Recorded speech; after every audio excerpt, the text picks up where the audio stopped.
जय श्री कृष्णा, राधे राधे। आप सभी का ब्रज दर्शन ब्लॉग में स्वागत करती हूँ। आशा करती हूँ आप सभी बहुत ही अच्छे होंगे। आज के इस वीडियो में हम जानेंगे जीवित पुत्र का व्रत यानी कि जितिया व्रत 2024 कब है और इसका शुभ मुहूर्त, सही तिथि और पारण का समय, और अंत में जीवित पुत्र का व्रत की कथा।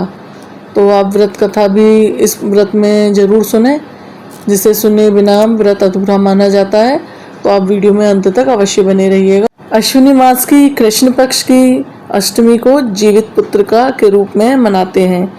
इस व्रत को करने से पुत्र शोक नहीं होता।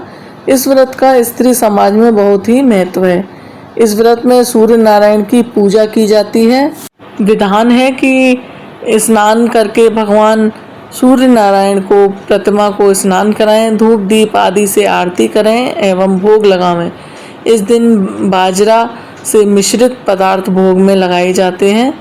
यह व्रत बहुत ही कठिन व्रतों में एक माना जाता है। महिलाएं बिना अन्न जल ग्रहण किए इस व्रत को करती हैं और अपनी संतान के बेहतर स्वास्थ्य और सफलता की कामना करती हैं।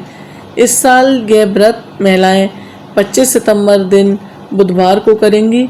इस दिन महिलाएं निर्जला व्रत करके भगवान जीमूत वाहन की विधि पूर्वक पूजा करती हैं। तो आइए आपको बताते हैं कि जितिया व्रत का क्या महत्व है, पूजा विधि और शुभ मुहूर्त और व्रत करने के लाभ, और अंत में व्रत कथा। तो जितिया व्रत की तिथि कब से कब तक है ये जान लेते हैं। जितिया व्रत अश्विनी मास के कृष्ण पक्ष की अष्टमी तिथि को रखा जाता है।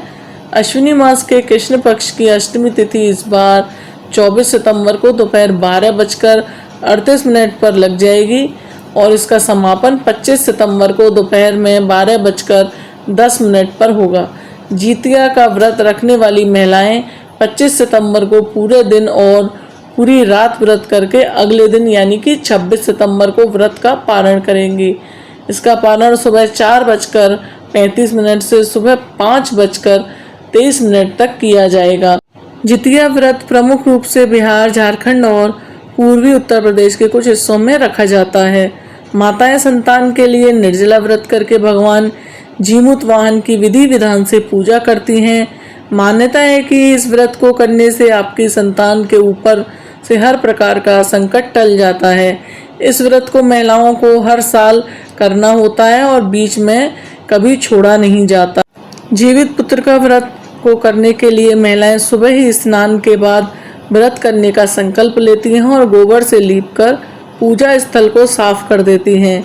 उसके बाद महिलाएं वहाँ पर एक छोटा सा कच्चा तालाब बनाकर उसमें पाकड़ की डाल लगा देती हैं। तालाब में भगवान जीमूत वाहन की प्रतिमा स्थापित करती हैं।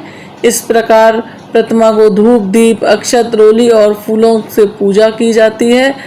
इस व्रत में गोबर से चील और सयारिन की मूर्तियां भी बनाई जाती हैं। इन पर सिंदूर चढ़ाया जाता है और इसके बाद जीवित पुत्र का व्रत की कथा सुनकर पूजा को संपन्न किया जाता है। आइए मित्रों, अब हम सब साथ मिलकर प्रसन्न चित्त मन से जितिया व्रत की कथा सुनते हैं। पौराणिक कथा के अनुसार एक बार एक गरुड़ और एक मादा लोमड़ी नर्मदा नदी के पास एक जंगल में रहते थे। दोनों ने कुछ महिलाओं को पूजा करते और उपवास करते देखा और खुद भी इसे देखने की कामना की। उसके उपवास के दौरान लोमड़ी भूख के कारण बेहोश हो गई और चुपके से भोजन कर लिया। दूसरी ओर चील ने पूरे समर्पण के साथ व्रत का पालन किया और उसे पूरा किया। परिणाम स्वरूप लोमड़ी से पैदा हुए सभी बच्चे जन्म के कुछ ही दिन बाद खत्म हो गए और चील की संतान लंबी आयु के लिए धन्य हो गई। एक और दूसरी कथा के अनुसार जीमूत वाहन गंधर्व के बुद्धिमान और राजा थे। जीमूत वाहन शासक बनने से संतुष्ट नहीं थे और परिणाम स्वरूप उन्होंने अपने भाइयों को अपने राज्य की सभी जिम्मेदारियां दी और अपने पिता की सेवा के लिए जंगल में चले गए। एक दिन जंगल में भटकते हुए उन्हें एक बुढ़िया विलाप करती हुई मिलती है। उन्होंने बुढ़िया से रोने का कारण पूछा। इस पर उसने उसे बताया कि वह सांप गांगवंशी के परिवार से है और उसका एक ही बेटा है। एक शपथ के रूप में हर एक दिन एक सांप पक्षीराज गरुड़ को चढ़ाया जाता है और उस दिन उसे बेटे का नंबर था। उसकी समस्या सुनने के बाद जीमूतवाहन ने उन्हें आश्वासन दिया कि वे उनके बेटे को जीवित वापस लेकर आएंगे। तब वे खुद गरुड़ का चारा बनने का विचार कर चट्टान पर लेट जाते हैं। तब गरुड़ आता है और अपनी उंगलियों से लाल कपड़े से ढके हुए जीमूतवाहन को पकड़कर चट्टान पर चढ़ जाता है। उसे हैरानी होती है कि जिसे उसने पकड़ा है वह कोई प्रतिक्रिया क्यों नहीं दे रहा है। तब वह जीमूतवाहन से उनके बारे में पूछता है। तब गरुड़ जीमूतवाहन की वीरता और परोपकार से प्रसन्न होकर सांपों से कोई और बलिदान नहीं लेने का वादा करता है। मान्यता है कि तभी से ही संतान की लंबी उम्र और कल्याण के लिए जितिया व्रत मनाया जाता है। तीसरी एक और अन्य कथा के अनुसार महाभारत युद्ध के पश्चात पांडवों की अनुपस्थिति में कृतवर्मा और कृपाचार्य को साथ लेकर अश्वत्थामा ने पांडवों के शिविर में प्रवेश किया। अश्वत्थामा ने द्रौपदी के पुत्रों को पांडव समझकर उनके सिर काट दिए। दूसरे दिन अर्जुन कृष्ण भगवान को साथ लेकर अश्वत्थामा की खोज में निकल पड़ा और उसे बंदी बना लिया। धर्मराज युधिष्ठिर और श्री कृष्ण के परामर्श पर उसके सिर की मणि लेकर तथा केश मुंडवाकर उसे बंधन से मुक्त कर दिया। अश्वत्थामा ने अपमान का बदला लेने के लिए उमेक्ष अस्त्र का उपयोग कर पांडवों के वंशधर उत्तरा के गर्भ में कर दिया। पांडव उस अस्त्र का प्रतिकार नहीं जानते थे। उन्होंने श्री कृष्ण से उत्तरा के गर्भ की रक्षा की प्रार्थना की।